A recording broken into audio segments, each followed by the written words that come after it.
하나님의 말씀은 디모데후서 4장 1절, 2절 말씀입니다. 같이 한 목소리로 읽겠습니다. 시작. 하나님 앞과 살아있는 자와 죽은 자를 심판하실 그리스도 예수 앞에 그가 나타나실 것과 그의 나라를 두고 엄히 명하노니 너는 말씀을 전파하라. 때를 어떤지 못 어떤지 항상 힘쓰라. 범사에 오래 참음으로 가르침으로 경책하며 경계하며 권면하라. 오늘 시간이 지났지만 오늘은 조금 시간을 다 못하더라도 끝난 시간에 끝나도록 하게 되겠습니다. 자, 오늘은 소열의 문답 제 90번입니다. 90번. 지금 계속해서 보고 있는 내용은 말씀, 성례, 기도, 구원의 효과적인 작동이 되도록 우리에게 주신 세 가지의 통로 수단이 있는데 한번 따라 하시죠. 말씀, 기도, 성례. 이제 오늘은 오늘은 말씀까지. 다음에 이제 성례가 될 것 같은데 이제 말씀에 대해서 살펴봅니다. 자, 초록색 글자를 보시죠. 제 90문 말씀이 구원의 효과적인 것이 되도록 하려면 말씀을 어떻게 읽혀지고 어떻게 들려져야 하는가라는 거예요. 말씀이 하나님의 능력이고 구원의 통로가 되지만 그 말씀이 있다고 해서 내가 성경책을 들고 있다고 해서 말씀의 능력이 나타나는 게 아니잖아요. 그 말씀을 들고 있어도 그 말씀을 어떻게 해야 돼요? 참여하고 그 말씀을 받아들여야 되고 그 말씀을 실천해야 된다는 내용이거든요. 오늘 그 내용이에요. 한번 따라서 하십니다. 참여함, 받아들임, 실천함. 자, 이것이 중요합니다. 답을 보시면 보라색 답이 나와요. 말씀이 구원의 효과적이 되도록 하려면 우리는 부지런함과 준비함과 기도로 말씀에 관심을 기울여야 하고, 말씀에 관심을 기울이는데 어떻게 해요? 부지런함으로 준비함으로 말씀에 관심을 기울여야 하고, 믿음과 사랑으로 말씀을 어떻게 해야 돼요? 받아들여야 되죠. 받아들이는데 무엇으로 받아들여요? 믿음으로 받아들이고, 또 믿음만으로만이 아니라 받아들이는데 사랑으로 받아들이는 거예요. 두 가지는 다 중요합니다. 말씀 믿음으로만 받아들이면 너무 딱딱해질 수 있어요. 말씀을 사랑으로만 받아들이면 너무 무질서해질 수 있어요. 근데 이 말씀을 그래서 두 가지로 동시에 무엇으로? 믿음과 사랑으로 받아들여야 그 말씀이 이제 진짜 살아있는 효과 있는 말씀이 되기 때문이겠죠. 믿음과 사랑으로 말씀을 받아들여야 하며 우리 마음의 말씀을 간직해야 하고 받아들이고 간직해야 하고, 그리고 우리 삶의 그 말씀을 어떻게 해야 된다고요? 실천해야 한다는 거예요. 그럴 때 말씀이 구원에 효과적이 되도록 작동한다는 거죠. 자, 첫 문장입니다. 우리는 지난 89문에서 하나님의 말씀을 읽고 풀어 설명하는 설교를 들을 때 성령께서 역사하셔서 설복하고 회복시켜 구원에 이르게 한다는 것을 배웠습니다. 제 88문에서는 주님께서 구속의 은혜를 우리에게 전달하시는 외적인 방편으로 말씀과 성례와 기도, 뭐죠? 말씀과 성례와 기도를 사용하신다고 배웠죠. 자, 그 중에서도 오늘은 무엇에 대한 태도? 말씀에 대한 우리의 태도가 아주 중요함을 교훈합니다. 첫 번째 큰 번호는 참여함이에요. 참여함. 그 말씀을 성경을 들고만 있다고 해서 그 말씀이 작동되는 게 아니라 말씀에 참여해야 돼요. 두 번째 받아들임이에요. 받아들임. 넘기시면 그 참여하고 받아들인 말씀에 세 번째는 못하는 거죠. 실천하는, 실천함. 자, 그럴 때 이 말씀이 그냥 단순한 책으로 머무는 것이 아니라 하나님의 말씀이 되어 우리의 구원이 되도록 작동하는 역사가 있게 된다는 겁니다. 자, 첫 번째 다시 돌아가면 참여함입니다. 참여함. 하나님께서 구원의 역사를 이루고자 하실 때 말씀을 사용하십니다. 그래서 디모데후서 4장 1, 2절에 보면 하나님 앞과 살아있는 자와 죽은 자를 심판하실 그리스도 예수 앞에서 그가 나타나실 것과 그의 나라를 두고 엄히 명하노니 너는 무엇을? 말씀을 전파하라. 때를 어떤지 항상 힘쓰라. 범사에 오래 참음과 가르침으로 경책하며 경계하라 라고 했습니다. 하나님께서 구원의 역사를 위해서 말씀을 사용하시기 때문에 말씀을 전파해야 되는 것은 왜 전파해야 되는 거예요? 구원할 때 무엇을 통해서 말씀을 사용하셔서 하나님의 구원의 역사를 위해서 말씀을 사용하시기 때문에 말씀을 전파하고 가르치는 것은 매우 중요합니다. 그래서 바울은 디모데에게 하나님 앞과 산자와 죽은 자를 심판하실 그리스도 앞에서 그의 나타나실 것과 그의 나라를 두고 이렇게 엄히 명령하고 있습니다. 뭘 전하라고요? 예수님 다시 오신대요. 이걸 전하라고요. 그리고 하나님의 나라가 있대요. 이걸 전하라는 거죠. 그 하나님의 나라를 구하려면 예수를 믿어야 되죠. 말씀을 전할 때 전할 내용들이겠죠. 자, 엄히 명령하고 있는 것입니다. 우리는 개인적으로 성경을 읽을 수 있고 성경을 읽을 수 있고 가족끼리 모여서 읽을 수도 있고 또한 그것을 설명한 여러 가지 좋은 책을 읽을 수도 있습니다. 그러나 다음 문장, 지금 소요리 문답에서 말하고자 하는 것은 교회로 모여서 하나님께 예배를 드리면서 그 말씀을 듣는 것, 곧 온 회중이 함께 성경을 읽고 그 가르침을 듣는 것을 가장 중요하게 생각하는 것입니다. 그러므로 우리가 주일날 공예배 때 교회로 모여 무엇을 읽고 말씀을 읽고 무엇을 들을 때 설교를 들을 때 어떠한 태도로 임하는가가 중요합니다. 오늘 여러분 교회 오실 때 어떤 마음으로 오셨나요? 어떤 준비를 하고 오셨나요? 많은 준비를 하셨겠죠. 이제 옷도 갈아입고 머리도 감고 전 수염도 면도도 하고 코털이 있나 코털도 자르고 이 남자들이요. 어딜 가 코털 하나가 쭉 튀어나오면은 그거 참 안 좋은 거, 그거 참 안 좋더라고요. 제가 남자가 남자를 봤을 때 코에 코털이 나와 있으면 관리를 안 하는 것처럼 보이더라고요. 그래서 저도 혹시나 그럴까봐 잘 봅니다. 심지어는 어떤 때는 고개를 들고 코 나왔나 이렇게 보기도 하고. 제가 지금 무슨 얘기를 하려고 그러냐면은 귀화할 때 했던 여러 가지 준비를 하고 오시잖아요. 이것도 저것도 준비하고 오시는데 이제 무슨 준비도 필요하냐? 말씀을 들을 준비, 말씀 준비예요. 지금 그 얘기 하고자 하는 거예요. 자, 하나님의 말씀이 효력이 있으려면 부지런함과 준비함과 기도로 말씀에 관하여는 가장 피하는 것은 나쁜 태도입니다. 준비 없이 예배에 참여하는 것은 피해야 된다는 거죠. 준비 없이. 하나님을 만나러 가서 하나님 입에서 나오는 말씀을 듣고자 하는 사람이 어찌 기본적인 마음의 준비도 없이 온다면 무슨 신앙의 태도겠습니까? 여러분, 그래서 항상 이제 교회 올 때 예쁘게 화장도 하고 머리도 잘 하고 이제 하고 와야 되겠죠. 제가 이렇게 해가지고 머리를 늘 드라이하고 오는데요.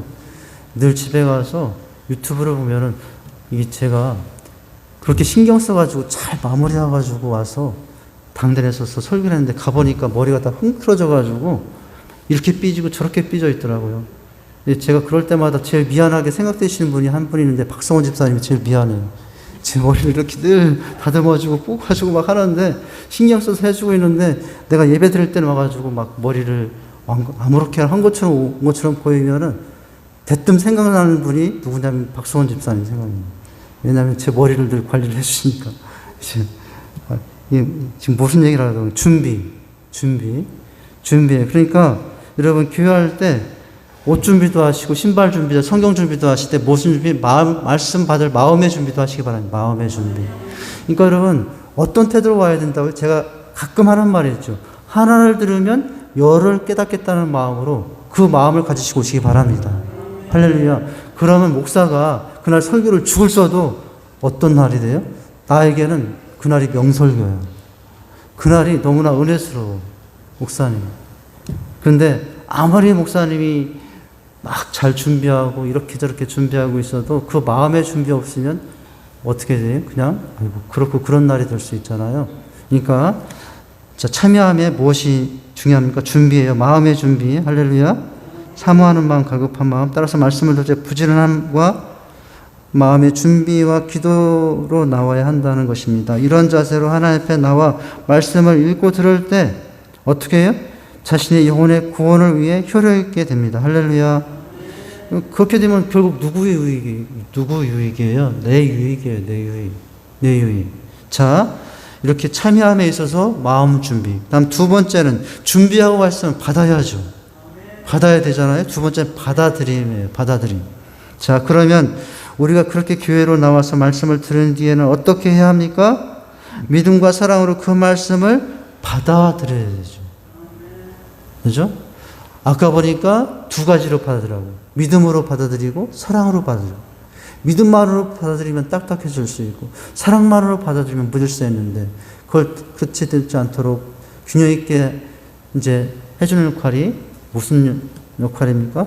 어떻게 할 때 균형 있게 되는 거죠? 믿음으로 받아들이고 사랑으로 받아들입니다. 한번 따라서 하십니다. 믿음으로 받습니다. 사랑으로 받습니다. 자, 말씀을 첫 문장 믿음과 사랑으로 그 말씀을 받아들여야 합니다. 하나님의 말씀이니까 진실된 말씀이요 또 우리를 구원하시기 위해서 큰 사랑으로 우리에게 가르치는 말씀입니다. 그러므로 우리는 믿음으로 그 말씀을 들어야 하고 할렐루야 사랑으로 그 말씀을 받아들여야 합니다. 그리고 우리 마음에 간직해야 한다는 거예요. 간직하고. 오늘 말씀에 은혜를 받았네. 오늘 목사님 설교 잘하시네라고 끝나버리면 안 된다고요. 그죠? 죄인이 멸망받을 수밖에 없는데 하나님의 말씀을 듣고 회개하고 돌이켜 하나님께로 와서 정상적인 하나님의 자녀로 살아갈 수 있게 된 것은 은혜라고 합니다. 그러므로 말씀을 듣고 은혜를 받았다는 것은 믿음과 사랑으로 그 말씀을 받아서 마음에 간직하고 그 말씀을 실제 상황에 적용하는 거죠. 이제 물론 적용은 뒤에 3번에 가면 큰 3번에도 나오지. 자, 받아들이는 거예요. 준비하고 나와서 말씀을 받아들이는 겁니다. 그죠? 자, 받을 때, 자, 이러므로 그 데살로니가 전서 3장 13절 말씀 보면 이러므로 우리가 하나님께 끊임없이 감사하는 너희가 우리에게 들은 바 하나님의 말씀을 받을 때에 사람의 말로 받지 아니하고 하나님의 말씀을 받으니 진실로 그러하도다. 할렐루야.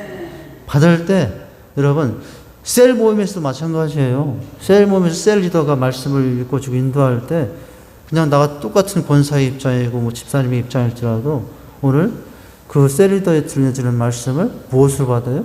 하나님의 말씀으로 받는 거죠. 그래야 그 셀매가 또 은혜가 되지 않겠습니까? 예, 받을 때 어떻게 하면서 받으라고요? 진실로 그러하도다. 한번 따라서 하십니다. 진실로 그러하도다. 그렇게 받으시기 바랍니다. 한마디로 아멘이잖아요. 아멘. 진실로 그러하도다. 이렇게 이제 받으라는 거죠. 이 말씀이 또한 너희 믿는 자에게 역사하시느니라고 하였습니다. 넘기시면 교회에 모여서 하나님의 말씀을 읽을 때나 그 말씀에 달린 설교를 들을 때는 그것이 다 사람의 입을 통해서 나오죠. 마찬가지입니다. 셀리더 입을 통해서 말씀이 나가죠. 자, 바울이 데살로니가 교회에 가서 하나님의 말씀을 전했을 때도 마찬가지입니다. 그렇지만 데살로니가 교인들은 그 말씀을 무엇으로 받지 않고 무엇으로 받았다? 그 말씀을 사람의 말로 받지 아니하고 하나님의 말씀으로 받았다고 합니다. 네. 자, 데살로니가 교회가 그래서 유명한 교회가 되었잖아요. 믿음, 소망, 사랑이 소문이 믿음의 수고인 그 믿음의 역사와 사랑의 수고, 소망이 있네. 뭐 이런 것으로 해서 너의 소문이 여기까지 왔다라고 했지 않았습니까? 데살로니가가 그렇게 소문이 날 정도로 아름다운 교회가 될 수 있었던 것은 하나님의 말씀을 사람의 말로 받지 않고 하나님의 말씀을 받아서 그 말씀을 실천하며 살았기 때문이죠. 자, 그때 그 말씀이 믿는 자들 가운데 역사한 것입니다. 이것은 하나님께서 그렇게 정하신 것입니다. 예수 그리스도께서 친히 돌아다니시면서 전도하실 일을 다 하시지 않고 당신의 종들을 세워서 하나님의 말씀을 가르쳐서 그 말씀을 전하라고 사람들에게 시키신 것입니다. 자, 그래서 이 사람들은 다른 것을 전하지 않고 그리스도께서 주신 말씀, 그리스도에게서 배운 바로 그 말씀을 교회에서 전한 것이에요. 전한 것입니다. 참되게 그리스도의 말씀을 전하는 곳마다 그것이 하나님의 말씀으로서 역사하는 거죠. 똑같은 말씀이 여러분 전해지는데 어느 사람들에게 하나님의 말씀으로 역사하고 어느 사람들에게는 사람의 말로 역사하고 그건 그 말씀에 문제가 있는 것이 아니라 그 말씀을 받는 사람들의 태도가 문제가 있는 거죠. 자, 그것이 곧 하나님의 말씀으로 역사하는 것입니다. 그렇게 믿으면 그 사람 속에는 그 말씀이 하나님의 말씀으로서 활동하는 것입니다. 믿는 자 가운데 역사하느니라고 할 때 역사한다는 말은 이렇게 살아서 움직인다는 의미입니다. 따라서 믿음과 사랑으로 그 말씀을 받아들이는 것이 매우 중요합니다. 할렐루야. 한번 따라서 하십니다. 믿음으로 받습니다. 사랑으로 받습니다. 그런데 문제는 뭐냐면 3번으로 넘어가면 그렇게 받은 것을 어떻게 해야 된다고요? 실천으로 나가야 된다는 거예요. 잘 받았는데 실천으로 나가지 않으면 이제 말씀의 역사가 멈추는 거죠. 자, 3번을 보시면 하나님의 교훈은 부지런히 준비된 마음과 기도로 말씀을 듣고 믿음과 사랑으로 받아 그 말씀을 마음에 간직하고 그 말씀대로 실천할 때 우리에게 유익이 되죠. 그죠? 준비했어요. 받았어요. 그런데 실천하지 않으면 아무 유익이 없는 거죠. 성경에 보면 모래 위에 지은 집과 반석 위에 지은 집 두 가지 공통점은 뭡니까? 말씀을 들었다는 건 공통점이에요. 그런데 똑같이 말씀을 들었지만 차이점은 뭐예요? 듣고 행하는 사람들은 반석 위에 집은 짓고 듣고 행하지 않은 사람, 똑같이 말씀을 듣고 행하지 않은 사람은 모래 위에 지은 집이 되었다라고 하지 않았어요? 실천이죠, 실천. 그만큼 실천할 때 유익이 된다는 거죠. 그러니까 우리가 하나님 말씀을 만 가지, 백 가지를, 만 가지, 천 가지를 아는 것보다 100가지를 알고 100가지, 만 가지, 천 가지를 알아도 한 가지를 실천하지 않으면 아무것도 아니지. 만 가지, 천 가지를 알지 못해도 100가지를 알아도 100가지 중에 90가지를 실천하고 산다면 그 사람이 더 은혜 받는 사람이 되는 거 아니겠습니까? 그죠? 그러니까 어떤 말씀이든지 한 가지 불씀을 쌓고 그 말씀을 한번 놓지 말고요. 어떤 사람이 그 말씀을 한번 적용해 보세요. 제가 언젠가도 한번 말씀드렸다시피 청년 때 제 영적인 방황의 시기가 있을 때 저를 붙잡아줬던 말씀 한 가지가 뭐냐면은 너무나 유명한 말씀. 범사에 감사하라, 쉬지 말고 기도하라. 뭐였죠? 네. 3가지. 항상 기뻐하라, 범사에 감사하라, 쉬지 말고 기도하라. 이 3가지가 저를 붙잡아주더라고요. 청년 때. 기뻐해야지. 감사해야지. 기도해야지. 이 말씀이 저를 붙잡아주더라고요. 그러니까, 아마 우리 성도님도 모르겠습니다. 평생에 내가 좋아하는, 유별나게 좋아하는 어떤 말씀이 있을 수도 있고, 근데 그 말씀을 붙잡을 수 있는데, 여러분, 그런 말씀이 있으면은 그 말씀을 언제나 꼭 붙잡으시기 바랍니다. 그 말씀 한 구절이 내 인생을 변화시킬 수 있어요. 그 말씀 한 구절이 내 인생을 살릴 수 있어요. 할렐루야? 그러니까 성경 전체를 알고 다 하려고 하는 건 우리 욕심일 수 있고, 얼마나 많이 듣습니까? 들은 것 실제 몇 가지라도 말씀대로 살아보려고 할 때 그 말씀이 나를 붙잡아줘요. 할렐루야? 실천할 때입니다. 자, 실천할 때 우리에게 유익이 됩니다. 말씀을 통해서 우리에게 전달되는 하나님의 교훈은 참으로 넓고 깊습니다. 어떤 내용들일까요? 하나님은 누구신가? 인생은 무엇인가? 사람은 어디서 왔으며 어디로 가는가? 이 세상은 무엇이며 앞으로 어떻게 될 것인가와 같은 근원적인 문제의 답을 주기 때문이죠. 예. 이런 답을 얻으려고 저기 지리산에 들어가서 돛 닦을 필요가 없어요. 지리산에 들어가가지고 촛불 켜놓고 백발 할아버지가 되도록 수염도 안 깎고 돛 닦을 필요가 없어요. 다 어디에 있어요? 하나님의 말씀이 있어요. 말씀 속에 있어요. 근원적인 문제의 답을 주기 때문입니다. 우리가 하나님의 말씀 모를 때는 이런 것을 알 수 없습니다. 그런데 하나님의 말씀을 배우게 되면 이런 문제에 대한 바른 답을 얻게 됩니다. 여러분, 하나님이 누구신가를 우리는 압니다. 할렐루야? 인생이 무엇인가도 나는 알아요. 저 밖에 박사학위 100개를 가진 사람도 모르는 것들을 나는 알고 있다고요. 얼마나 여러분, 우리는 참 복받은 사람들입니까? 그 복은 다 어디서 온 거예요? 하나님의 말씀을 통해서 온 거지 않습니까? 사람은 어디서 왔으면 어디로 가는가? 여러분, 박사학위 100개 받은 사람도 모르는 그것들을 나는 다 안다고요. 알지 않습니까? 이 생활 무엇이며 앞으로 어떻게 될 것인가. 여러분 누구나 알아요? 저 밖에 있는 사람들 정말 그렇게 박학다식한 수많은 연구를 하고는 학자들도 모르는데 누구나 알아요? 나는 알아요. 하나님의 말씀을 여러분 속에 있는 건 아닙니까? 자, 그런데 하나님의 말씀을 배우게 되면 이런 문제에 대한 바른 답을 얻게 됩니다. 우리가 하나님의 말씀을 통해서 이런 것을 알 때 우리는 참 성도답게 살아갈 수 있게 됩니다. 여러분 하나님이 누구신가를 알면 성도답게 살게 돼요. 인생이 무엇인가를 알면 성도답게 살게 돼요. 사람은 어디서 왔으면 어디로 가는가 알면 사람 여러분 어떻게 됩니까? 예? 사람 성도답게 삽니다. 이 세상은 무엇이며 앞으로 어떻게 될 것인가를 알면 우리는 성도답게 삽니다. 할렐루야. 예. 그것이 다 말씀 속에 있어요. 그러므로 우리가 어려서부터 세상을 떠난 순간까지 부지런히 하나님의 말씀을 읽고 듣고 공부해야만 합니다. 부지런히 배우고 준비된 마음으로 듣고 하나님께서 가르쳐 달라고 기도해야 하는 것입니다. 그리고 말씀을 들은 후 그냥 홀려 보내지 않고 믿음과 사랑으로 받아서 마음에 간직하고 중요한 거죠.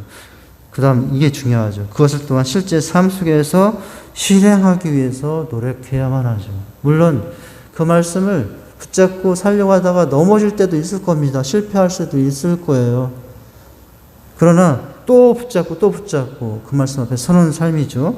자, 우리가 이런 자세로 말씀을 듣고 받아서 그 말씀대로 순종하며 살 때 하나님께 대한 확실한 지식을 갖게 되고 구원의 효력이 나타나게 되는 거예요. 여러분, 하나님을 알아서 순종하는 것이 아니라 순종하다 보니까 뭘 알게 돼요? 하나님을 알게 되는 거예요. 이게 기독교의 진리예요. 이게 다른 세상의 종교와 다른 방법입니다. 하나님의 교훈은 생각과 머리로만 깨달는 것이 아닙니다. 그 말씀을 따라 실행할 때 깨달아집니다. 할렐루야. 한번 따라서 하죠. 순종할 때 깨달아집니다. 실천할 때 깨달아집니다. 아, 이래서 항상 기뻐하라고 했구나. 이래서 항상 감사하라고 했구나. 여러분, 실천하니까 그때서 깨달아진다는 거예요. 자, 어려서부터 부지런히 배워나가면 쌓이고 쌓인 지식이 아주 견고한 지식이 되어서 하나님이 누구신지, 사람이 무엇인지, 이 세상이 어떻게 된 것인지, 장차 어떻게 될 것인지에 대해 분명히 알게 되는 것입니다. 어려서부터 부지런히 하나님의 말씀을 배우면 나이 많은 노인이 되는 시기에도 성경에서 배운 확신 가운데 견고히 서는 성도가 되는 것입니다.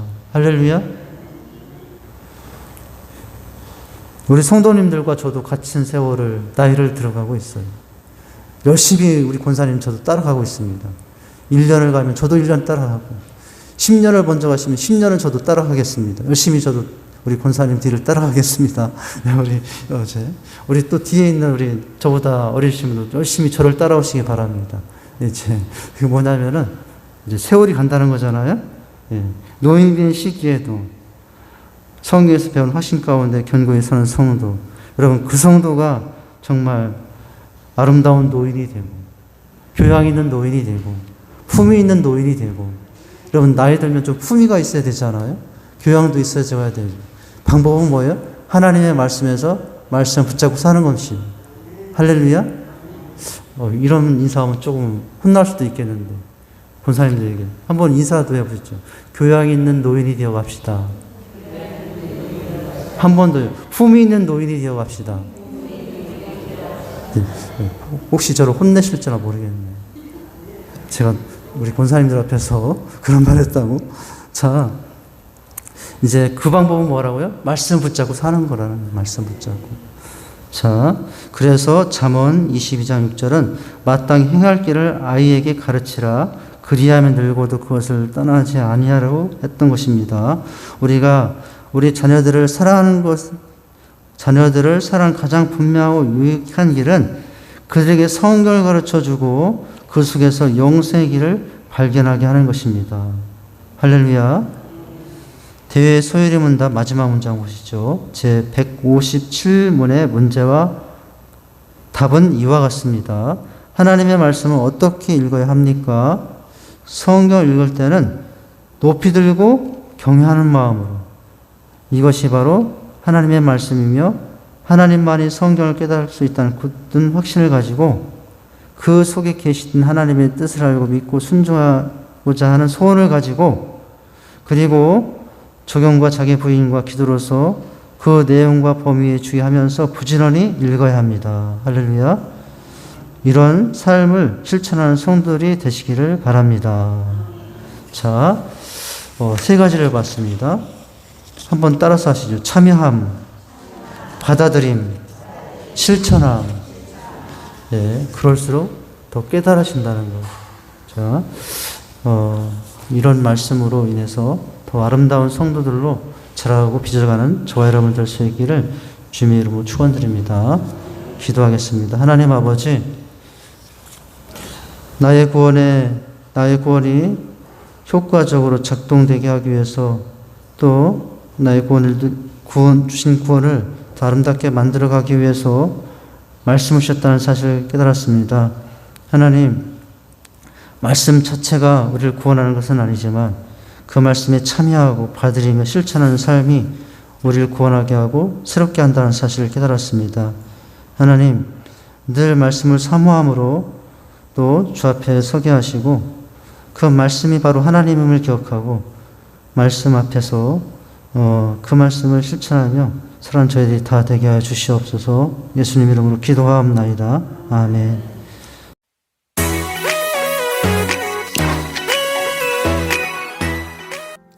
이해란 남의 사정을 잘 헤아려 너그러이 받아들이는 것을 말합니다. 처음부터 모든 것을 이해할 수는 없지만 자세히 관찰하며 그 사람의 의도를 고민하고 공감하려 한다면 그 사람을 이해할 수 있습니다. 이해하려는 그 행동은 아무에게나 하는 것이 아닙니다. 내가 사랑하는 사람에게라야 할 수 있는 행동입니다. 아무에게나 동의하는 척하며 맞장구를 칠 수는 있지만 깊은 공감과 이해는 그 대상을 알아가려는 사랑에서 나오는 행동입니다. 내가 좋은 선물을 하기 위해서는 그 사람의 취향을 알아야 하고 즐거운 대화를 하기 위해서는 그 사람의 관심사를 알아야 합니다. 올바로 사랑하기 위해서는 그 대상을 이해해야 합니다. 하지만 파악이라는 말은 비슷한 말 같지만 조금은 다릅니다. 이해가 감성적인 단어라면 파악은 이성적인 단어입니다. 내가 효과적인 판단을 하기 위해서는 주변 상황을 잘 파악해야 합니다. 내가 재판관이 된다면 사건을 잘 파악해야 합니다. 내가 옳고 그름, 이득과 손해를 계산하기 위해서는 잘 파악해야 합니다. 그러므로 우리가 잘 파악해야 하는 사람이 있습니다. 내가 상대하는 고객, 직장 상사, 경쟁해야 하는 대상 등이 그렇습니다. 하지만 함께 사는 가족, 누구보다 친한 친구, 사랑하는 사람은 파악의 대상이 아니라 이해의 대상입니다.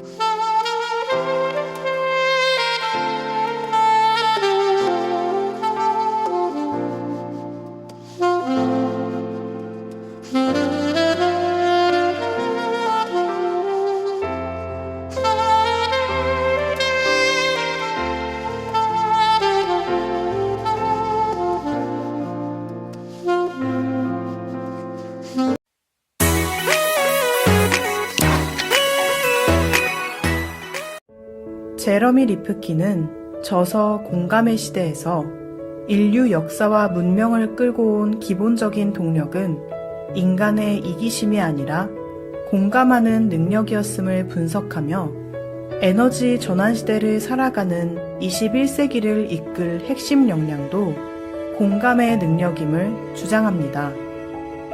무한 경쟁의 시대를 살아가는 우리로서는 귀담아 들어야 할 내용입니다.